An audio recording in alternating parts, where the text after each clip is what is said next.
Good evening. We begin tonight with a busy long weekend in the nation's capital, and this Victoria Day will be different. More retail businesses are now able to stay open for the holiday Monday. It will mark the first May-long weekend that malls and stores have the option to open across Ontario after the Ford government announced legislation earlier this year. CTV's Kimberley reports. The doors of Plato's Closet will stay closed on Monday, despite having the option to be open for the entire long weekend for the first time. It costs us a lot more to stay open on the Monday. It's like time and a half. Earlier this year, the Ford government announced it would allow retailers to be open for Victoria Day and Family Day in Ontario. I think for small businesses, it can be a little bit more challenging because you have to pay people a lot more to stay open. Manager Darla Cowls says this can be one of the store's biggest weekends, so they want staff to be able to enjoy some time off once the weekend shopping rush is done. Give our staff just a little bit of a break. They work really hard, so we just want to give them the day off. While some are choosing to close for the holiday Monday as usual, many businesses plan to take up the new opportunity to keep their hours, including malls and several large retailers. It's fine. It gives businesses an extra day to sell products and services and make money. It's also good from a consumer perspective because it offers more convenience. All the power to anybody who wants to do it, I think. The provincial government says this is about creating more choice for families while supporting businesses and staff who want to work. This is the first year that it's being done, so a lot of businesses will probably give it a try, and then they'll gauge it and decide whether they want to open next year. This retail analyst notes that since being open is voluntary, shoppers should make sure that they know the stores they want to go to will be participating. I think that's amazing because lately, especially during COVID times and after COVID times, a lot of businesses suffered. We really need to boost business, boost economy. I won't be shopping. I just feel bad for the people that have to work instead of getting a long weekend. I think that it's financially probably good for the stores. However, everybody deserves a break. Kimberley Johnson, CTV News. And thousands of tourists are in Ottawa for the Victoria Day long weekend. People taking in the last weekend of the Tulip Festival at Commissioners Park near Dow's Lake, where families and friends enjoyed the beautiful scenery. It was also busy in the ByWard Market, where restaurants and patios were packed, and there are plenty of activities and fun things to do in the nation's capital for the long weekend. And a reminder about the closures here in Ottawa on Victoria Day. City Hall and all client service centres will be closed. There will be no garbage or recycling collection on Monday. Pickup will be delayed a day next week. All Ottawa Public Library branches and childcare centres will be closed. OC Transpo buses and the LRT will run on a Sunday schedule on Monday. And as we just heard, several malls will be open along with most grocery stores, LCBO and beer store locations. We have a full list of closures online, ctvnewsottawa.ca. Well, time now for our first check on the weather. What a beautiful shot tonight on the Ottawa River. If you did get a chance to get outside, there was a beautiful sunset as well. And here's a live look through our Centennial Glass sky cam. It's currently 15 degrees outside at the moment. Now, taking a look at our weather for the next 24 hours, we can see we do have a chance of showers overnight. It was overcast throughout the evening, but on Sunday, look, it's going to be beautiful, mainly sunny and beautiful to get outside. Monday, we do have a mix of sun and cloud, but it is finally feeling like the seasonable temperatures that we deserve. And this really is the unofficial kickoff to summer, getting up to a high tomorrow of about 22 degrees by 4 p.m. and only dropping down to about 18 by the evening. And looking at the current conditions in Ottawa, it is 17 degrees with a chance of showers. In Walter Cup action this afternoon, it was another close overtime game for the Ottawa Charge for Game 2 at Place Bell. Here's a look at Flaherty scores! Maggie Flaherty, the overtime hero! The Montreal Victor one step closer to the Walter Cup after beating the Charge today, 2-1, the final in overtime. Game 3 is in Ottawa on Monday at the Canadian Tire Centre. Puck drop is set for 6 p.m. And the Montreal Canadiens and Buffalo Sabres faced off tonight in Game 6 of the second round of the NHL playoffs. Darwin, Quinn waiting, scores. There it is. Jack Quinn has given Buffalo the lead. Buffalo winning tonight at the Bell Centre in Quebec with a final score of 8-3, forcing Game 7 in the Eastern Conference semifinal series. Game 7 is in Buffalo on Monday, and puck drop is 7:30 p.m. OC Transpo suspended service tonight on O Train Line 1 from Toonie's Pasture to Blair stations. The move came after O Train Line 4, connecting South Quay Station and the Ottawa Airport, was temporarily suspended over a staffing issue. OC Transpo said due to low customer volume and reduced staffing availability, Line 4 service was replaced with Route 105. The city says Line 1 and Line 4 will resume service on time tomorrow. Ottawa police have closed a busy intersection in Westboro for what is being called an infrastructure failure. The intersection of Carling and Kirkwood Avenues closed around 3:30 this afternoon. Police say it appears to be a water main break and no injuries have been reported. As for how long the intersection will be closed to traffic, that remains unclear. We reached out to the city, but we have not received a response on a timeline for reopening. And the ByWard Market is hoping to bring some new energy to its streets this spring with a new vendor village filled with local makers, food, and flowers, and creating new opportunities for local entrepreneurs and bringing activity to a traditionally isolated area of George Street. CTV's Josh Marano reports. It's a fresh and colorful start in the market for Darwin Radke, owner of Ottawa By Design. We've been to Baby Canada for 22 years, and with the vendor village being new and everything, we decided change our name to better reflect the entire product line. Still keeping with the original baby onesie designs while adding some Ottawa-themed streetwear, Radke is one of a dozen local entrepreneurs setting up shop in these bright bins in the new vendor village. We all want to have people come down and see us. This is a totally new location, so there may be some slight trepidation, but I mean, it looks so beautiful. Located on George Street, shops selling market-style giftware and artisan crafts now occupy the once vacant space, according to some, bringing back some much-needed color and energy to the market. I like the glow up. It's vibrant, and you'll see the diversity in the entrepreneurs that are here and the work that's being shared. It'd be a great addition to the market, yeah, and they're kind of pleasant, easy for the guys to lock up and don't have to cart stuff home with them. It's a very, very good idea. The city says the goal is to get more people exploring more of the market while shining a light on small businesses and creating more spillover for local restaurants and brick and mortars. The market's had its challenges over the last few years going back to the pandemic, but last year we saw a 50% increase in visitor traffic, and people are investing in the ByWard Market. They're opening up new restaurants and hotels and other businesses, and we're seeing the results of that. We were here last year in the tents, so it's really exciting to see all the work that's been done. The vendor village is expected to run through the fall, operating weekly from Wednesday to Sunday. And for Radke, he says he's looking forward to help breathe new life into the market. This is just a start of something we hope is moving forward, something that's going to be a permanent fixture in the market. Josh Marano, CTV News.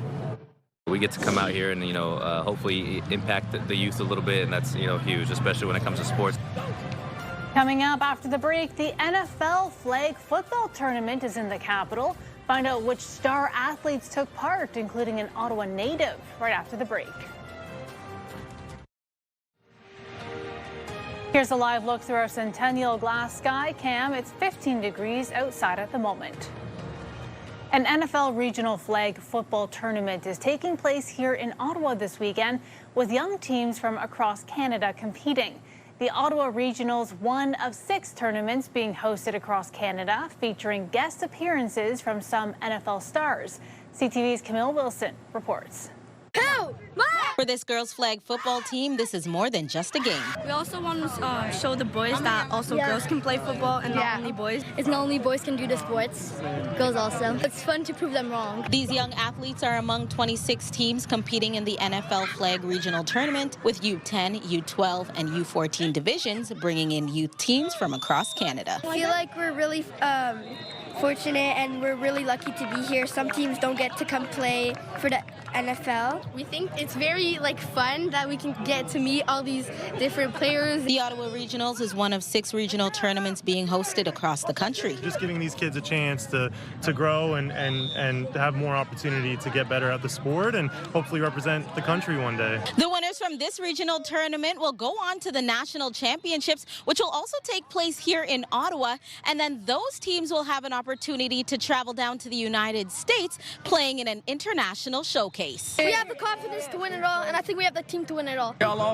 A surprise visit from 2 NFL players from the Chicago Bears, Rome Odunze and Ottawa native Neville Gallimore. It's the greatest feeling in the world. You know, I love my city so much because I know there's a future here. You get to see these young kids that's grinding and battling. We get to come out here and, hopefully impact the youth a little bit, and that's, huge, especially when it comes to sports, something I'm very passionate about. What's the dream? To win. NFL, win it all. Win a Super Bowl. I'm a firm believer. Like I tell kids, don't be afraid to dream too big.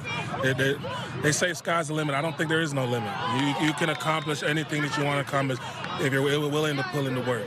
Sacrifice. 3, go, go, oh. For many of these young athletes, this opportunity is a dream come true. It's actually kind of really fun because I never met actually NFL players before. Camille Wilson, CTV News. More NFL.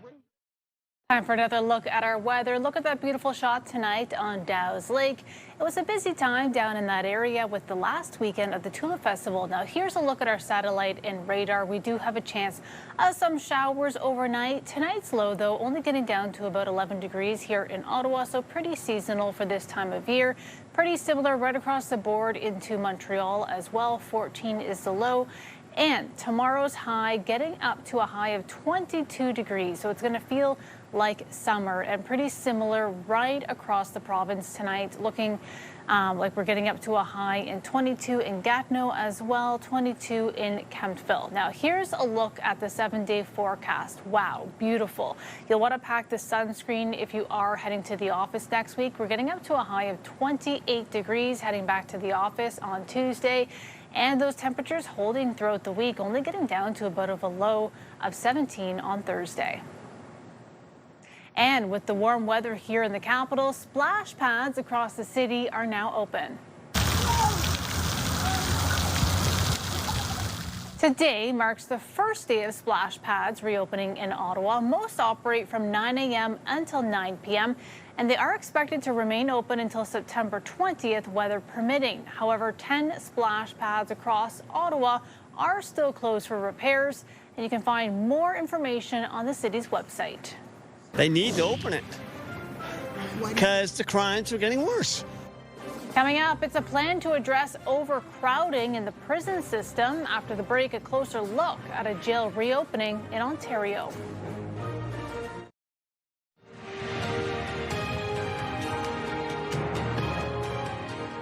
The Ford government is moving to reopen a jail in Brantford as part of a larger plan to address overcrowding in the province's prison system.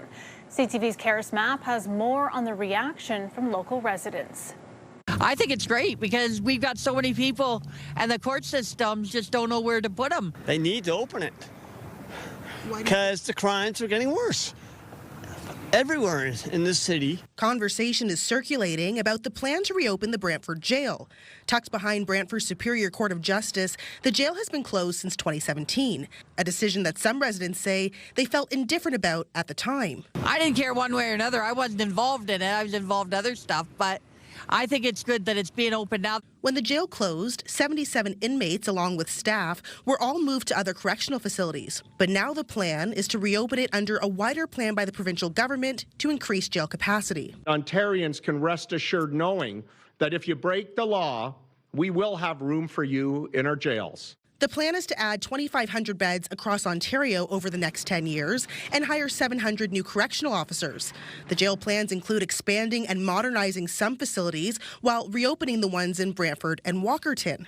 Government data obtained through Freedom of Information laws shows, on average, there were more than 11,000 inmates inside provincial jails last year, about 2,500 more than the system's average capacity. The province needs more prison capacity, And by being able to refurbish the Brantford jail, we can do so at a reasonable cost. Some Brantford residents telling CTV News they see this as a positive for the community, which they feel has seen too much crime. I don't even go out after a certain time of night anymore because it's not safe. I don't understand why they closed it in the first place.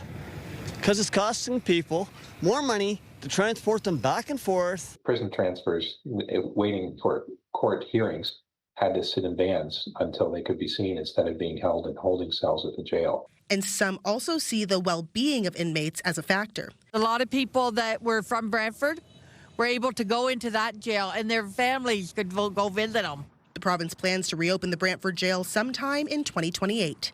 Kara Smapp, CTV News, Brantford. The Ottawa Redblacks putting on a special annual event for the fans this afternoon. Fanfest taking over TD Place Stadium today, giving fans a front row seat to an open practice, autograph sessions with players, and plenty of activities. Fans also had a chance to sample some new food and drink menu items ahead of the CFL season. The Redblacks kick off a new season at TD Place Stadium against the Edmonton Elks on June 6. We're working with the University of Waterloo and the municipality of Kincardine to develop a custom model for this beach in particular. Coming up, new technology is being introduced at beaches in southwestern Ontario to help keep people safe. What you need to know right after the break.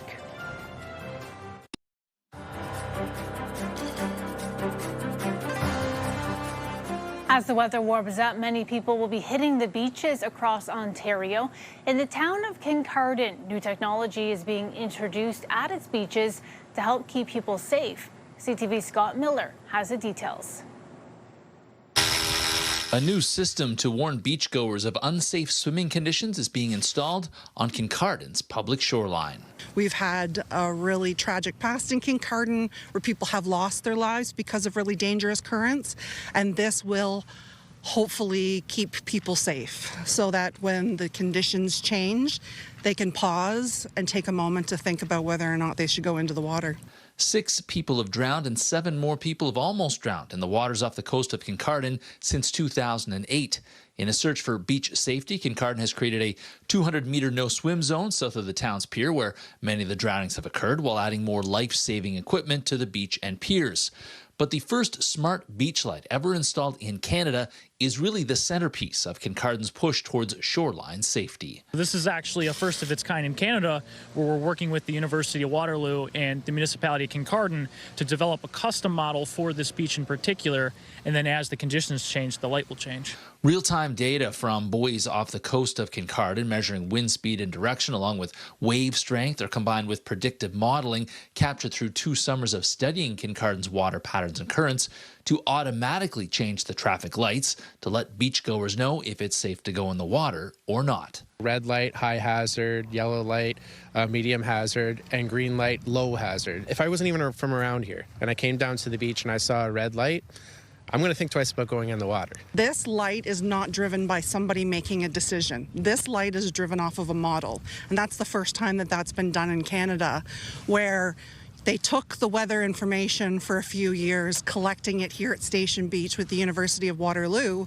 and turned that into a model of our beach, so that as the weather is changing, that model is determining what is the red, the yellow, and the green. Kincardine's smart beach light will be operational at least by June 12th. That's when they're going to have a ribbon cutting and a grand opening, essentially. And some of the families of the drowning victims here in Kincardine will be here to mark the occasion as well.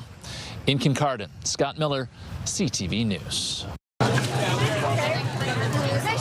Coming up, a kickoff to the Ottawa Polish Fest. We take you to the ByWard Market where hundreds gathered for the festivities. Hairstyles, courtesy of Salon Fiorella. Time to take a look at our 7-day forecast. We can see it's going to be beautiful here in the capital. Plenty of time to get outside. 22 is the high tomorrow, 29 on Monday. So beautiful weather all around. And finally for us tonight, it was an afternoon of Polish food, dance, and culture in the ByWard Market for Ottawa Polish Fest today. I hope so. This is a family favorite for many right in the heart of the city. The event featuring out-of-town guests, vendors, and an authentic dance party to cap off the night. Well, that's CTV News for this Saturday, May 16th. CTV News continues online anytime with our digital team, keeping you up to date at ctvnewsottawa.ca. And you can also watch our newscast live on the CTV News app anytime. From all of us tonight, have a good night.